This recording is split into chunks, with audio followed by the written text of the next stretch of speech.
Every graphic design class has its commandments. Never stretch the type, avoid Comic Sans at all costs, and whatever you do, don't add too many effects. But here's the secret. They're not laws. They're just guidelines. And some of those forbidden hacks, when used on purpose, can actually make your design iconic.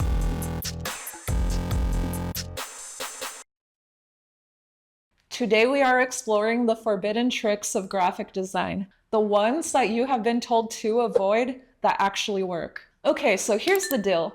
Rules exist for a reason. They help beginners avoid chaos, and they give us a baseline for what usually looks good. But design isn't math. It is psychology, it is culture, it is human behavior. And humans?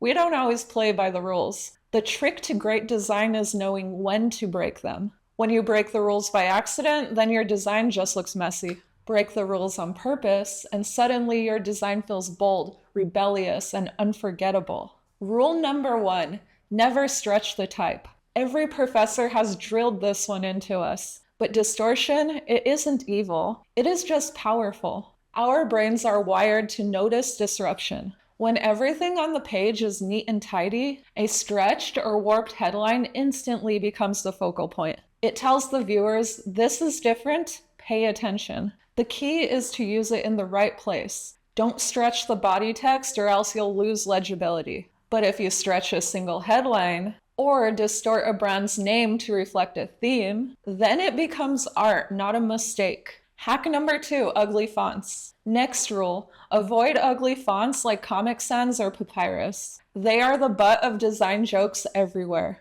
But sometimes, when you lean into ugly, it could work in your favor. Fonts carry cultural baggage. Comic Sans is playful, childish, unserious. Papyrus, it feels mystical, ancient, and maybe even a little kitschy. But tapping into these fonts intentionally, you are tapping into decades of cultural context. If your design is ironic, nostalgic, or satirical, these fonts could add layers of meaning. Fun fact, that is why children's hospitals still use Comic Sans. It communicates friendliness. And Papyrus, it worked for Avatar, so say what you will. People are still talking about it years later. Next rule, always use high-resolution images. Nothing screams amateur like a blurry or pixelated photo. Unless, of course, you are doing it on purpose. Pixelated and low-res images are currently part of a design revival. Lo-fi, glitch art,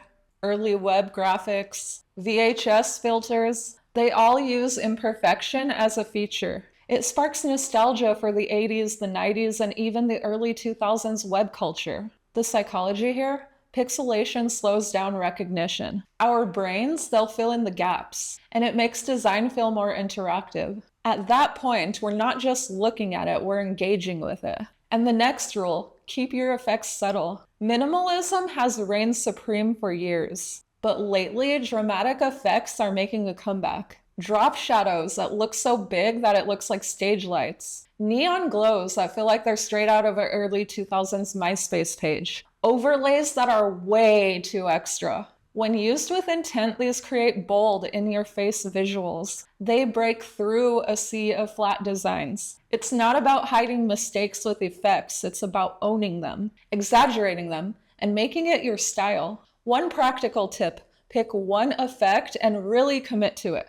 Don't layer like 10 of them unless you're going with a full camp parody. Hack number 5, break the kerning and spacing rule. Perfect kerning is everything, but sometimes bad kerning creates the emotion that you need. Squished letters, it feels intense, aggressive, even catastrophic. Huge spacing, it could feel futuristic, airy, or surreal. Design in high fashion loves dramatically spacing out letters. It feels exclusive. It's like a whisper instead of a shout. What is normally seen as a mistake could set the mood for the entire design. One practical tip, use extreme spacing in headlines or logos. Just maybe not for long paragraphs. Your reader will hate you. Okay, so what's the takeaway here? The rules of graphic design aren't laws, they are tools. Learn them, respect them, but don't be afraid to break them. But only when you have the right purpose. Distort type. Use ugly fonts. Pixelate an image to hell. Drop that massive shadow. Really wreck the kerning. Just do it with intention. That is when forbidden hacks stop becoming a mistake and become magic instead. Now I want to hear from you. What forbidden hack are you not afraid to try? Drop it in the comments and let's compare notes. And if you had fun exploring the dark side of design, give this video a like and subscribe, because I make videos just like this every single week. That's all I have for you for now. Bye bye.